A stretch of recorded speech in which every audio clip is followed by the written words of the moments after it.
a year ago or so, authored a paper called Less is More in New York that talked about the problems of parole in New York State. By the way, we invented the United States version of parole in the 1840s in New York. And when we invented it, it was kind of a way to assess how people did when they were locked up. Did they go to programs? Did they behave well? Release them early if they did, and provide them with a social worker to help them land on their feet when they got back home. What has happened since then, during the era of mass incarceration from the 70s until about now, is that probation and parole changed wildly, not just in New York State, but around the whole country. So now we have 4.5 million people under supervision by probation and parole around the country. That's twice as many people as are locked up. That's more people than live in half of all states in the United States.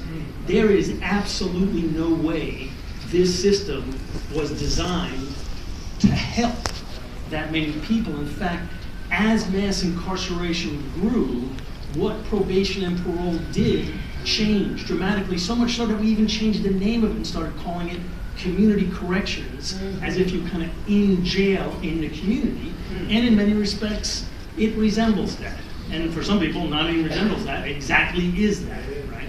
So for many people, it's a deprivation of liberty because now you have to abide by this tangled and confusing web of rules, and sometimes it lands you back in prison. Very often it lands you back in prison.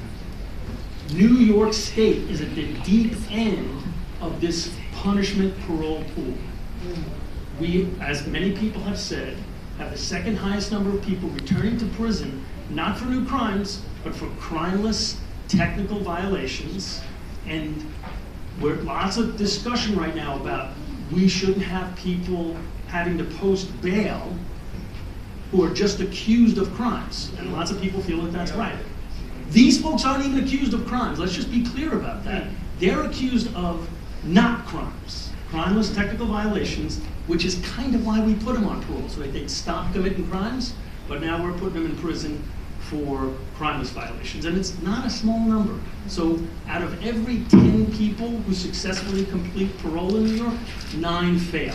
That's almost twice the failure rate of the rest of the country. Half of everybody coming out of New York State prisons go back to prison within 3 years. Of those, 4 out of 5 go back not because they committed a new crime, but again because of a technical. It's a stunningly large number of people.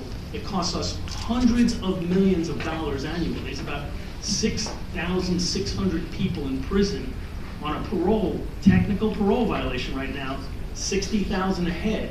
You all got calculators in your hands, do that math.